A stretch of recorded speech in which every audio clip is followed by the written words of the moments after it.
이 시간 우리에게 주시는 하나님의 말씀 함께 보겠습니다. 출애굽기 32장 1절부터 14절까지의 말씀인데요. 저와 여러분이 한 절씩 교독하고 마지막 절은 함께 읽도록 하겠습니다. 출애굽기 32장 1절부터 14절까지의 말씀 저부터 읽겠습니다. 백성이 모세가 산에서 내려옴이 더딤을 보고 모여 백성이 아론에게 이르러 말하되 일어나라, 우리를 위하여 우리를 인도할 신을 만들라. 이 모세 곧 우리를 애굽 땅에서 인도하여 낸 사람은 어찌 되었는지 알지 못함이니라.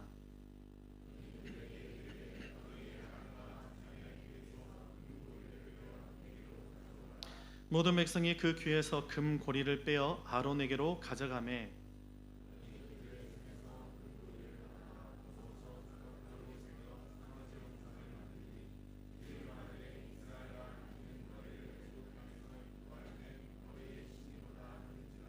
아론이 보고 그 앞에 제단을 쌓고 이에 아론이 공포하여 이르되 내일은 여호와의 절일이니라 하니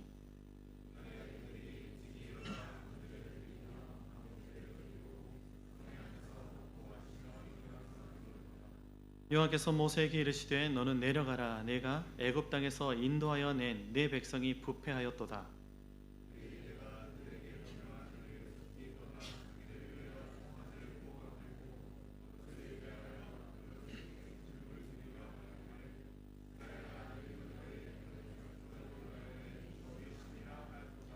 여호와께서 또 모세에게 이르시되 내가 이 백성을 보니 목이 뻣뻣한 백성이로다.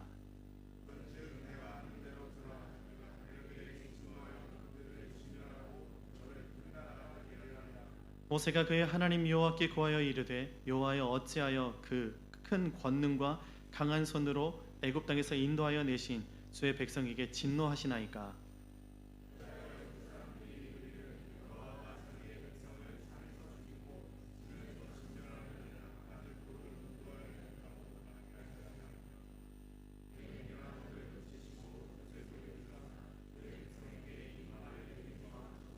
주의 종 아브라함과 이삭과 이스라엘을 기억하소서. 주께서 그들을 위하여 주를 가리켜 맹세하여 이르시기를 내가 너희의 자손을 하늘의 별처럼 많게 하고 내가 허락한 이 온 땅을 너희의 자손에게 주어 영원한 기업이 되게 하리라 하셨나이다. 마지막 절 함께 읽습니다. 여호와께서 뜻을 돌이키사 말씀하신 화를 그 백성에게 내리지 아니하시니라. 아멘. 오늘도 신실하신 하나님께 소망 두며 예배하며 나아가는 한 분 한 분을 주님께서 축복해 주실 줄 믿습니다. 이 시간에 우리가 읽은 본문 말씀 중심으로 믿음 보이는 대로 살지 않기라는 제목으로 함께 은혜 나누기를 원합니다. 기억하실 텐데요. 지난번에 오셔서 은혜 넘치는 그런 찬양으로 섬겨주셨던 우리 선경민 목사님이 지으신 이 찬양 중에 성도의 삶이라는 찬양이 있습니다.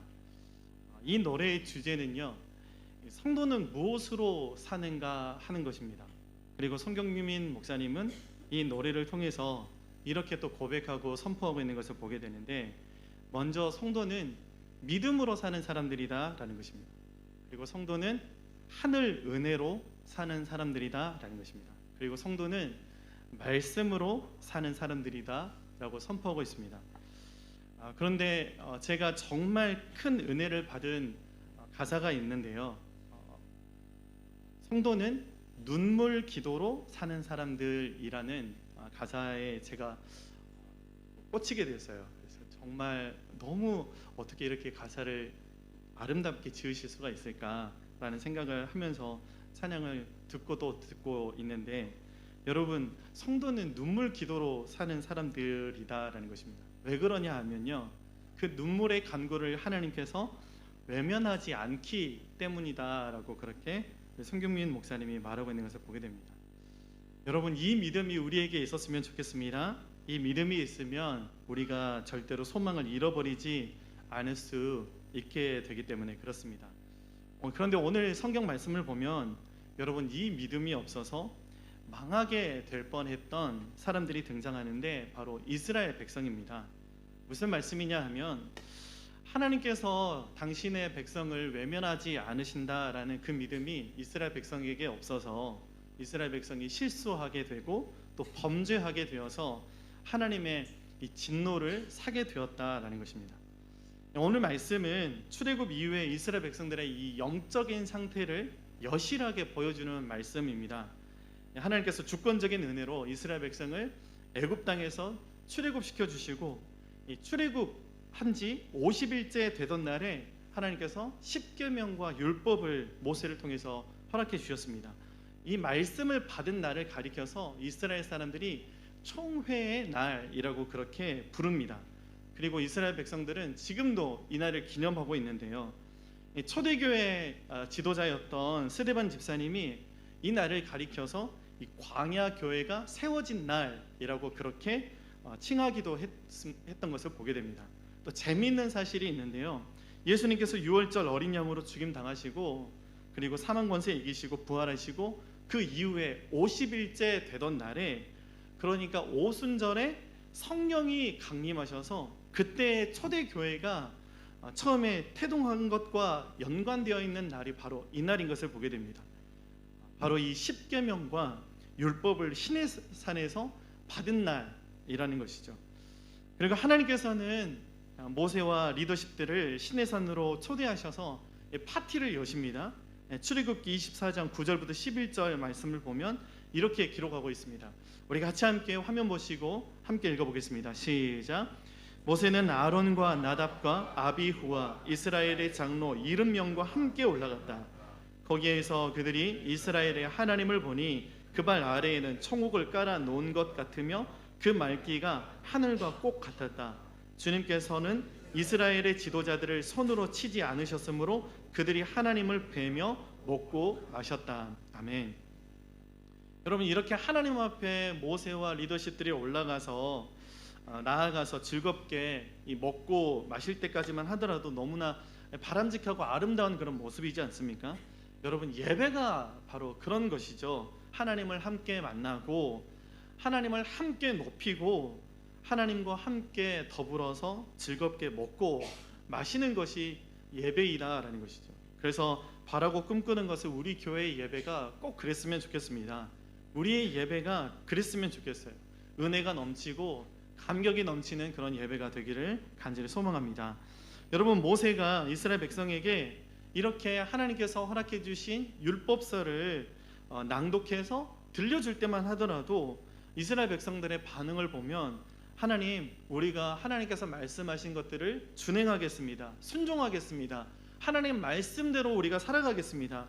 그렇게 맹세하고 아름다운 헌신들이 있었는데, 여러분, 이때 하나님께서 이스라엘 백성들을 기뻐하셔서 이제 확실하게 그 율법과 계명을 돌판에 직접 하나님께서 새겨서 선물로 주시겠다라고 모세를 다시 한번 그 시내산으로 초대하고 있는데, 그런데 오늘 우리가 읽은 말씀과 같이 이때 이 순간에 사달이 난 것입니다.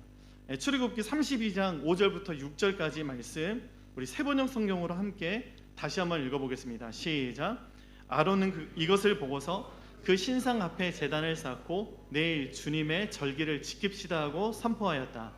이튿날 그들은 일찍 일어나서 번제를 올리고 화목제를 드렸다. 그런 다음에 백성은 앉아서 먹고 마시다가 일어나서 흥청거리며 뛰놀았다. 아멘. 여러분, 이 사건을 금송아지 사건이라고 부르는데, 여러분, 이 금송아지 사건에는요, 헌신도 있었습니다. 희생도 있었습니다. 그리고 환희도 있었습니다. 현상으로만 보면 정말로 은혜가 넘치는 그런 축제와 같은 예배처럼 보입니다. 그런데 문제는 하나님이 이 예배를 기뻐하지 않으셨다라는 것이죠. 하나님이 이 예배를 몹시도 경멸하셨다라는 것입니다. 뜨거운 찬양도 있었습니다. 그리고 감격도 있었습니다. 그렇지만 그들만의 리그였다라는 것이죠. 하나님이 이 예배 중심 가운데에는 안 계셨고 진리가 빠져있는 그런 예배였다라는 것입니다. 그래서 하나님을 기쁘시게 하는 예배가 된 것이 아니라 오히려 하나님의 진노와 분노를 사게 되었다라는 것입니다. 여러분, 우리의 예배는 지금, 우리의 예배의 현 주소는 어떻습니까? 우리 그리스도인들이 착각하는 것이 있습니다.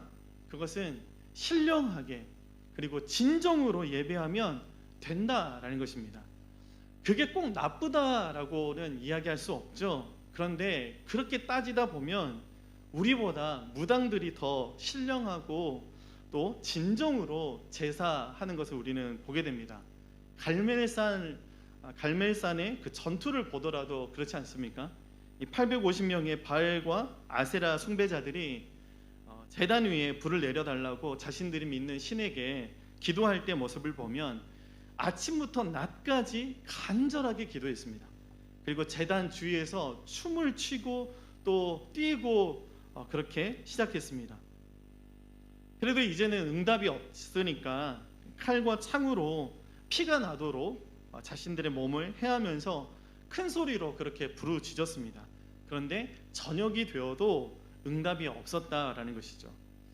지금 우리의 예배가 그렇게 종교 행사에 그치고 있지는 않은지 실제 하시는 하나님께 영과 진리로 예배하고 있는지 우리는 점검해 봐야 된다라는 것이죠. 그러면 여러분, 왜 이스라엘 백성이 그런 식으로 하나님의 분노를 사는 예배를 드리게 되었을까? 이스라엘 백성이 금송아지를 하나님의 형상이라고 생각했던, 그리고 그 금송아지를 예배했던 이유는요, 쉽게 말하면 본 게 그것밖에 없어서 그랬습니다. 여러분, 보는 대로 살면 우리가 이렇게 된다라는 것이죠. 이스라엘 백성이 약 400년 동안에 애굽에서 있을 때 섬겼던 그 애굽의 신들 중에는요, 아피스라는 그런 신이 있다고 합니다. 황소의 형상을 한 신인데요, 애굽 사람들이 이 프타라는 그런 신을 되게 중요하게 생각하고 섬기는데, 이 프타라는 신은요, 세상 모든 창조물들을 흙으로 빚어서 존재하게 한 이 창조주라는 그런 생각을 애굽 사람들이, 이집트 사람들이 가지고 있었습니다. 이 프타라는 신이 현현한 모습, 이 프타라는 신의 형상이 바로 이 황소의 형상을 한 아피스라는 신이라는 거예요. 이스라엘 백성이 400년 동안 보고 배운 게 그것밖에 없었다라는 것이죠. 그래서 모든 만물을 창조하신 이 영이신 하나님을 자신들의 방법대로, 자신들이 이미지한 대로 이 황소의 형상을 한 금송아지 형상으로 하나님을 만들어 버렸다라는 것입니다. 그리고 자신들을 애굽에서 이끌어내는 그 하나님이라고 지금 예배하고 있었다라는 것이죠. 여러분, 우리가 이렇게 보는 대로 살게 되면 이런 실수를 하게 된다라는 것입니다. 우리는 보이는 것에 연연하는 사람들이 아니다라는 것이죠. 고린도후서 4장 18절 말씀에 이런 말씀이 있습니다. 우리 같이 함께 읽어보겠습니다. 시작. 우리는 보이는 것을 바라보는 것이 아니라 보이지 않는 것을 바라봅니다. 보이는 것은 잠깐이지만 보이지 않는 것은 영원하기 때문입니다. 아멘. 여러분, 우리는 어떤 사람들입니까? 보이는 것에 연연해하는 사람들이 아니다라는 것이죠. 보이지 않는 것들에 관심을 두면서 살아가는 사람들이다라는 것입니다. 오늘 이 금송아지 사건을 통해서 성경이 우리에게 하나님의 백성들이 이 땅을 살아가는 동안에 어떻게 살아가야 되는지 또 말씀하고 도전하고 있는 것을 보게 되는데, 이 시간에 그것을 세 가지로 함께 좀 살펴보기를 원합니다. 먼저 여러분, 오늘 말씀이 우리가 도전하는 것은 첫 번째로 믿음으로 살아가라 라는 것입니다. 출애굽기 32장 1절 말씀 우리 세번역 성경으로 다시 한번 읽어보도록 하겠습니다. 시작. 백성은 모세가 산에서 오랫동안 내려오지 않으니 아론에게로 몰려가서 말하였다. 일어나서 우리를 인도할 신을 만들어 주십시오. 우리를 이집트 땅에서 올라오게 한 모세라는 사람은 어떻게 되었는지 모르겠습니다. 이 십계명 돌판을 받으러 모세가 시내산에 올라간 그 이후에 모세가 내려오지를 않으니까 이스라엘 사람들이 불안해지기 시작했습니다. 그래서 모세의 형인 아론을 조르게 됩니다. 그래서 이스라엘 백성들의 이 좋지 않은 여론이 최고조에 달하게 되어서 아론 또한 조급해지기 시작했습니다. 그래서 이스라엘 백성들에게 명령을 하죠. 여러분, 금을 모으십시오. 그래서 금을 모아서 송아지 형상으로 만들어서 눈에 보이는 우상을 만들게 된 것을 보게 됩니다. 여러분, 이렇게 그리스도인들에게 있어서 가장 무서운 병이 있다고 한다면 조급병, 증거이라고 할 수 있을 것 같습니다. 조급병에 걸린 그리스도인들은요, 당장 눈앞에 보이는 결과에 집중하게 됩니다. 그리고 하나님께서 바로 즉시 응답하지 않으시면 바로 또 포기하게 되는 것을 보게 됩니다. 그리고 또 거기서 끝나는 것이 아니라 하나님에 대해서 왜곡된 신앙을 가지게 되는데, 하나님을 마치 버튼을 누르면 제품 나오는 이 자동 판매기처럼, 또 알라딘의 지니처럼 하나님을 여기게 된다라는 것입니다. 그래서 이스라엘 백성들이 지금 조급한 마음에 금송아지를 만들게 된 것입니다. 여러분, 믿음을 무엇이라고 이야기할 수 있을까요? 나는 조급해도 급해도 하나님의 때를 참고 기다리는 것이 믿음인 줄 믿습니다. 믿음은요, 기다림입니다. 믿음은 이 기다림 속에 뿌리를 내리고 자라게 되어 있습니다. 그리고 기다림 속에서 열매를 맺게 됩니다.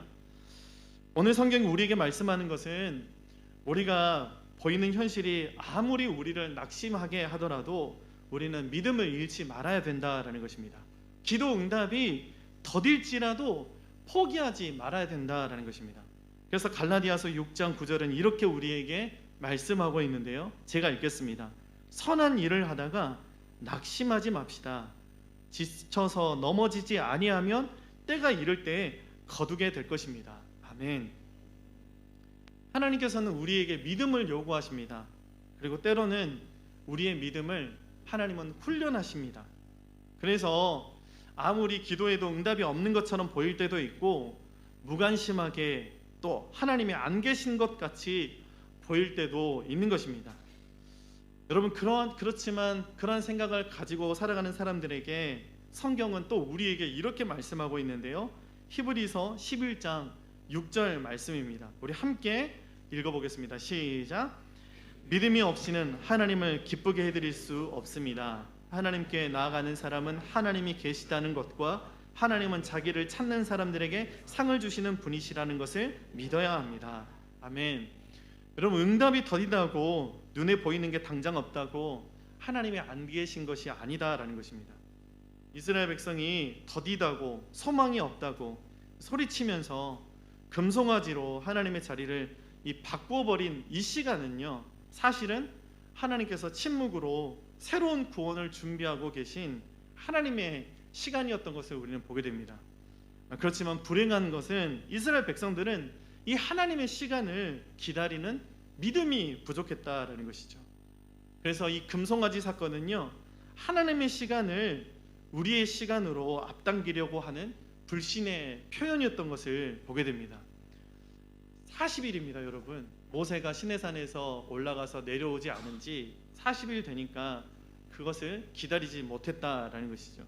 40일 참지 못하고 하나님을 금송아지로 대체해버리는 그런 이스라엘 사람들의 모습에서, 여러분, 연약하고 또 인내심이 부족한 나 자신을 우리는 보게 되지 않습니까? 하나님께서 그분의 크신 영광으로 우리의 삶을 인도하고 계시는데, 당장 눈에 좋아 보이는 것들에 만족하고 마는 것, 그리고 하나님의 그 크신 계획보다 내 만족과 욕심을 택하는 그런 조급함과 어리석음이 우리 안에 있는 금송아지이다라는 것입니다. 그래서 간절히 바라는 것은, 여러분, 오늘 또 내 안에 이 금송아지가 한 마리 떡하니 자리 잡고 있다라고 한다면 그 금송아지를 깨트려 버릴 수 있는 저 여러분들 될 수 있기를 간절히 바랍니다. 두 번째로 오늘 말씀이 우리에게 도전하는 것이 있습니다. 바로 그것은 하나님과의 친밀함 속에서 살아가라라는 것입니다.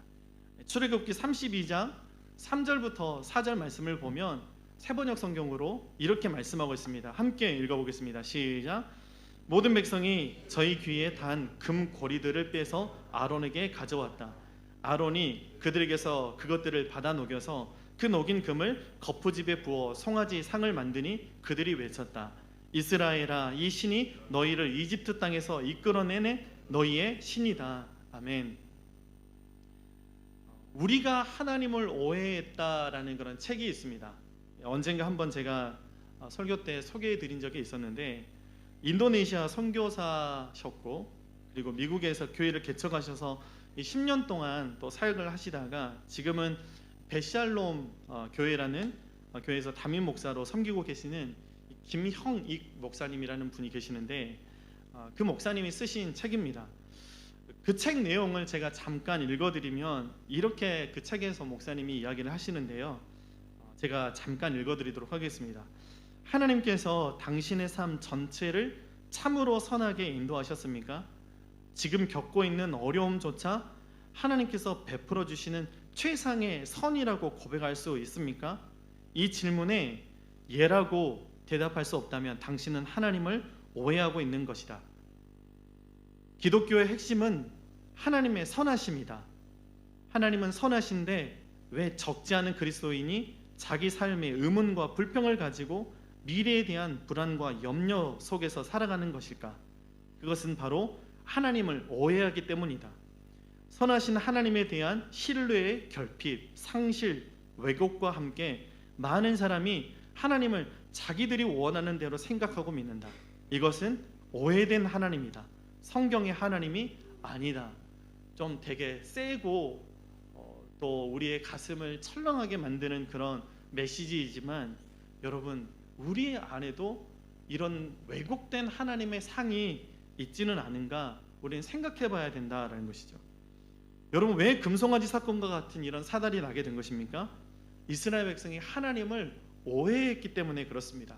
하나님을 더 자세하게는 하나님에 대해서 몰랐기 때문에 그렇습니다. 아론도 하나님을 몰랐고 이스라엘 백성은 더더욱 하나님을 몰랐습니다. 여러분, 그도 그럴 것이 하나님은 영이시기 때문에 보이지 않은 분이시고 더더군다나 이스라엘 백성이 애굽에서 400년 동안 종살이하면서 하나님과 그 순간에 단 한 번도 교제를 나눈 적이 없었기 때문에 그렇습니다. 한마디로 하나님과의 친밀함이 없었기 때문에 그렇게 된 것입니다. 이렇게 우리도 하나님과의 친밀함이 없게 되면 우리도 하나님에 대해서 오해하게 된다라는 것이죠. 물론 이스라엘 백성은요, 하나님에 대해서 어렸을 때부터 배웠습니다. 하나님에 대해서 들었습니다. 그런데 여러분, 지식적인 알매 그칠 뿐이었다라는 것이죠. 당대의 의인이라고 인정받았던 욥도 나중에 이 부분을 회개하는 것을 우리가 보게 되는데, 욥이 회개하는 것을 들어보십시오. 하나님에 대해서 내가 들어서 알았다라는 것입니다. 하나님에 대해서 지식적인 암밖에는 없었다라는 것이죠. 그저 단순히 자신이 이렇게 복받은 것 다 하나님께서 주신 것입니다 라는 그런 막연한 신앙이 있었습니다. 그런데 욥이 이제 고통을 당하고 나니까 통전적으로 역사하시는 하나님의 은혜를 깊이 있게 경험하게 되면서 친밀함이 생기게 된 것입니다. 소위 말하면 산전수전 공중전 다 겪고 난 다음에 비로소 하나님을 제대로 알게 되었다라는 것이죠. 우리가 하나님을 알자, 힘써 하나님을 알자라고 그렇게 외쳤던 호세아의 그런 외침 속에서 하나님을 알자라고 할 때 이 알다라는 단어가 야다라는 그런 단어인 것을 우리 성도님들 아실 것입니다. 야다 이거 말고요. 분위기가 썰렁하실 것 같아가지고 여러분, 이 야다라는 단어는요, 단순한 정보와 지식적인 알미 아닙니다.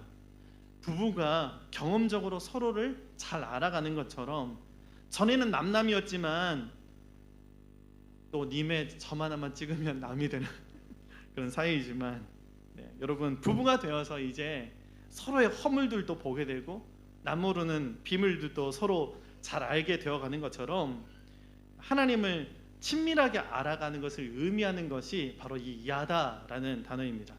그러니까 이 야다라는 단어는요, 만남에 의한, 교제에 의한, 친밀함에 의한 아는 관계적인 그런 알을 이야기할 때 야다라는 단어를 사용한다라는 것입니다. 리폼드 신학교의 스티브 브라운 교수님이 은퇴하신 후에 쓰신 책이 있는데요, 이런 제목을 가지고 있습니다. 한국어로 그대로 직역을 하면 다 알았다고 생각한 이후 내가 배운 것들이라는 그런 책의 제목이 있는데, 이 교수님이 이 책에서 고백한 글이 있는데요, 제가 또 잠깐 읽어드리도록 하겠습니다. 우리의 삶에서 하나님을 얼마나 실체로서 존중하고 경험하느냐가 우리의 인생을 결정짓는다. 그리고 여러분, 이것이 중요한데요, 계속해서 읽겠습니다. 그분에 대한 지식과 정보를 많이 갖고 있더라도 실제적인 만남 속에서 관계를 형성하지 못하면 그것은 참된 복음이 아니다. 하나님과의 이 친밀한 관계가 없다라면 진짜 신앙이 아니다라는 것이죠. 그래서 우리의 신앙생활은요, 하나님과의 이 친밀함을 형성해가는 과정이라고 이야기할 수 있습니다. 그래서 여러분, 우리가 이 하나님과의 친밀함을 위해서 예배하고 또 성경도 읽고 큐티도 하고 기도를 하는 것 아닙니까? 그래서 주님께서 우리와 함께 해주시는 이런 삶들 속에서 기쁨도 겪고 또 슬픔도 겪으면서 하나님과의 이 친밀함이 쌓여가게 되는 것 아닙니까? 이 친밀감을 가장 잘 나타내주는 단어가 친구인데요, 하나님께서 우리를 친구로 불러주신 줄 믿습니다. 오징어 게임에서 그 영화에서 표현을 빌리자면 하나님은 우리를 깐부로 불러주신 줄 믿습니다. 네. 옆에 있는 분들 바라보면서 인사 한번 하시면 좋겠습니다. 당신은 하나님의 깐부입니다. 시작. 네. 아침이어서 피곤하실까봐 제가 별걸 다 원고에 없는데요. 네. 네. 누가 인사시키지 말라고 했는데 뒤에서 옐로우 카드 이렇게 안 하시는지 모르겠습니다. 영국의 한 출판사에서 상금을 걸고 친구라는 말의 정의를 공모한 적이 있다고 합니다. 수천 건이 이렇게 접수가 되었는데 그 중에서 선택된 이 친구라는 정의를 보면 다음과 같습니다. 친구가 무엇이냐? 많은 사람들이 이렇게 고백하는 거예요. 기쁨은 곱해주고 고통은 나눠주는 사람, 고통은 나눠 갖는 사람, 그리고 또 나의 침묵을 이해하는 사람. 되게 멋진 말들인 것 같아요. 언제든지 만나도 싫지 않은 사람, 이런 사람이 친구이죠. 그리고 나에게, 이게 중요합니다 여러분, 나에게 진심으로 충고해 주는 사람, 이런 사람이 친구라는 거예요. 그런데 여러분, 1등이 따로 있었는데요, 1등으로 선택된 이 친구의 정의가 무엇이냐면요, 친구란 온 세상이 다 내 곁을 떠났을 때 나를 찾아오는 사람, 바로 이게 1등으로 당첨이 되었다고 합니다. 오늘 우리가 부른 찬송가 중에도 가사 중에 이렇게 나오지 않습니까? 온 세상 날 버려도 주 예수 안 버려, 끝까지 나를 돌아보시니. 아멘. 그럼 온 세상 사람이 날 버리고 나를 떠나도 예수님은 우리의 깐부가 되어주셔서 절대로 우리를 떠나지 않으신다라는 것이죠. 그 사실이 우리를 살게 하고 힘이 되는 줄 믿습니다. 그런데 이스라엘 백성에게 이 주님과의 친밀함이 없어서 실수하게 되고 주님을 오해하기 시작했다라는 것이죠. 그래서 바라는 것은 이 한 주도 주님과의 친밀함을 위해서 애쓸 수 있는, 그래서 주님과의 친밀함을 삶 속에서 누릴 수 있는 은혜가 저와 여러분들에게 간절히 넘치기를 바랍니다. 마지막으로 세 번째로 오늘 성경이 우리에게 도전하는 것은 여러분, 변하지 않는 진리 속에서 살아가라라는 것입니다. 금송아지를 만들고 열렬히 예배했던 이스라엘 백성은 칭찬받고 축복받기는커녕 이 일로 인해서 하나님으로부터 어마무시한 진노를 사게 되는데요, 출애굽기 32장 9절부터 10절 말씀, 우리 다시 한번 세번역 성경을 읽어보겠습니다. 시작. 주님께서 다시 말씀하셨다. 나는 이 백성을 살펴보았다. 이 얼마나 고집이 센 백성이냐. 이제 너는 나를 말리지 말아라. 내가 노하였다. 내가 그들을 쳐서 완전히 없애버리겠다. 그러나 너는 내가 큰 민족으로 만들어주겠다. 아멘. 여러분, 하나님께서 사랑이 넘치시는 하나님께서 왜 그렇게 이스라엘 백성에게 그토록 분노하셨던 것일까? 여러분, 피조물의 형상을 따라서 우상을 만들지 말라고 하나님께서 이미 말씀하셨음에도 불구하고 이스라엘 백성이 그 말씀을 어겼기 때문에 그렇습니다. 출애굽기 20장 4절부터 6절 말씀을 제가 읽겠습니다. 너희는 너희가 섬기려고 위로 하늘에 있는 것이나 아래로 땅에 있는 것이나 땅 아래 물속에 있는 어떤 것이든지 그 모양을 본떠서 우상을 만들지 못한다. 너희는 그것들에게 절하거나 그것들을 섬기지 못한다. 나 주 너희의 하나님은 질투하는 하나님이다. 나를 미워하는 사람에게는 그 죄값으로 번이뿐만 아니라 3, 4대 자손에게까지 벌을 내린다. 그러나 나를 사랑하고 나의 계명을 지키는 사람에게는 수천 대 자손에게 이르기까지 한결같은 사랑을 베푼다. 아멘. 여러분, 그런데 문제는 신명기 10장 13절 말씀에서 말씀하고 있는 것처럼 하나님께서 이스라엘 백성에게 행복하게 살아가기를 바라셔서 축복받은 인생을 살아가기를 원하셔서 행복하게 살아갈 수 있는 비결로 진리의 말씀을 주셨는데 이스라엘 백성이 그 진리의 말씀을 버리고 스스로의 방법으로 행복해지기 위해서 우상을 만든 것이 문제였다라는 것입니다. 여러분, 금송아지 사건이 일어난 그 시대뿐만이 아니죠. 이 시대도 예외 없이 행복을 위해서라면 나만의 금송아지를 만들고 붙들고 살아가려고 하는 사람들로 가득 차 있는 것을 보게 됩니다. 그렇게 세상적인 가치관을 갖고 있는 사람들이 우리와 같이 하나님의 말씀을 따르고 순종하는 사람들을 볼 때 미련하게 보이고 무모하게 보이고 어리석게 보이는 것이 어쩌면 당연하게 느껴지기까지 하는 그런 때를 우리는 살아가고 있습니다. 그때 여러분, 우리는 잊지 말아야 된다라는 것이죠.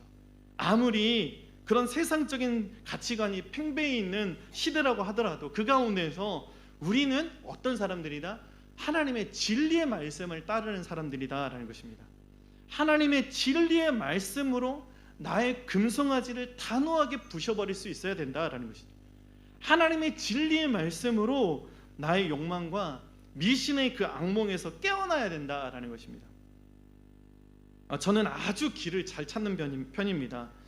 인생이 40년 넘게 살면서 길을 잃어본 적이 거의 없습니다. 저는 그 내비게이션이 이렇게 상용화되기 이전에도 저는 그냥 지도만 보면 지도 안 보고도 길을 너무나 잘 찾았었는데, 한국에서 사역할 때 여름에 이 거지전도 여행 매년마다 갔었거든요. 생전 처음 간 곳에 순장님이 툭 떨어뜨려 놓고 그냥 차 타고 가버리시는 거예요. 여기서부터 전도해 와라 그러시는 겁니다. 그런데 여러분, 며칠이 걸려서라도 전도하면서 집집 가가호호 방문하면서 사형리 전하면서 집결지에 도착 너무나 잘했었습니다. 운전을 할 때에도 내비 없이도 길을 잃어본 기억이 저는 거의 없습니다. 이제 내비가 막 생겨서 쓰기 시작할 때였는데, 이제 그 내비가 막 개발이 되어서 지금처럼 내비가 상세하게 잘 되어 있지 않을 때였습니다. 한 번은 제가 어디를 가게 되었는데 내비를 안 켜고 내 감각을 믿고 내 느낌을 믿고 운전하기 시작했습니다. 그런데 결국에요, 내 느낌 따라서 내 생각 따라서 갔더니 이상한 곳에, 어두컴컴한 곳에, 무서운 곳에 다다라 있었습니다. 다시 내비 켜고 빠꾸에서 돌아와서 진땀 흘린 적이 한 번 있었습니다. 여러분, 오늘 성경이 우리에게 가르쳐주는 것이 바로 그것이죠. 말씀을 따라가는 길이 더딘 것처럼 보일지라도 결국에는 가장 빠른 길이다라는 것을 우리는 기억해야 된다라는 것입니다. 말씀 안에 거하는 삶이 답답하게 보일지라도 가장 안전한 삶이다라는 것이죠. 말씀을 붙드는 인생이 바보 같아 보여도 가장 잘 살고 있는 인생이다라는 것입니다. 여러분, 신앙생활이 무엇입니까? 신앙생활이라는 것은 나 중심의 삶에서 말씀 중심의 삶으로 바뀌는 것입니다. 신앙생활은 내가 원하는 삶이 아니라 하나님이 나에게 원하시는 삶을 살아가는 것입니다. 신앙생활은 지름길이 없고요, 지름길을 찾지 않고 묵묵히 하나님의 말씀을 따라가는 삶입니다. 그래서 요한복음 8장 31절부터 32절까지 말씀, 이런 말씀이 있는데요, 마지막으로 우리 같이 함께 읽어보도록 하겠습니다. 제가 읽겠습니다. 예수께서 자기를 믿는 유대 사람들에게 말씀하셨다. 너희가 나의 말에 머물러 있으며 너희는 참으로 나의 제자들이다. 그리고 너희는 진리를 알게 될 것이며 진리가 너희를 자유롭게 할 것이다. 아멘. 하나님은 지금도 주님의 말씀 안에 머물러 있는 사람들을 찾고 계시는 줄 믿습니다. 그래서 바라는 것은 저와 여러분이 그렇게 주님이 찾으시는 한 사람 되어서 진리인이 하나님의 말씀을 붙들고 진짜 자유함을 누릴 수 있기를 간절히 바랍니다. 말씀을 마치면서 여러분, 이 시대는 보이는 것만 믿고 보이는 것만 중요하게 생각하는 그런 유물론적 세계관이 팽배해 있는 시대입니다. 우리 삶 가운데도 겉으로 보면 눈에 보이는 것들만 생각하면 낙심되는 일들이 너무나 많지만, 찬송가 가사처럼 죽을 일 쌓였지만, 그래서 실패로 끝나는 것처럼 보이지만, 살아계신 하나님이 우리 안에서 단 하루도 빠짐없이 은혜를 펼치시고 일하고 계시는 것을 우리는 믿어야 한다라는 것입니다. 그래서 여러분, 보이는 대로 살아가는 것이 아니라 믿음으로 살아갈 수 있는, 그래서 승리할 수 있는 저와 여러분들 될 수 있기를 주님의 이름으로 간절히 축복합니다. 기도하겠습니다. 하나님 아버지, 우리에게 주님의 생명의 말씀, 진리의 말씀을 허락해 주시니 감사합니다. 하나님, 우리가 눈에 보이는 것들을 쫓아가는 삶이 아니라 믿음으로 하나님을 신뢰하며 하나님의 길을 걷는 한 사람 한 사람 될 수 있도록 주님 붙들어 주시고 인도하여 주시옵소서. 다시금 넘어지더라도 주님의 말씀을 붙들고 주님 팔을 의지함으로 일어설 수 있는 용기를 허락해 주시고, 내 안에 있는 금송아지를 단호하게 깨트리며 하나님의 말씀을 붙들며 승리하며 나아갈 수 있는 한 사람 한 사람 될 수 있도록, 그래서 하나님이 바라시는 삶을 살아갈 수 있도록 주님 함께하여 주시옵소서. 이 한 주도 끝까지 하나님을 신뢰하며 믿으며 바라며 나아갈 때 주님의 크신 은혜와 사랑을 우리 삶 가운데 충만하게 부어 주시옵소서. 감사드리며 예수 교교하신 이름으로 기도드립니다. 아멘.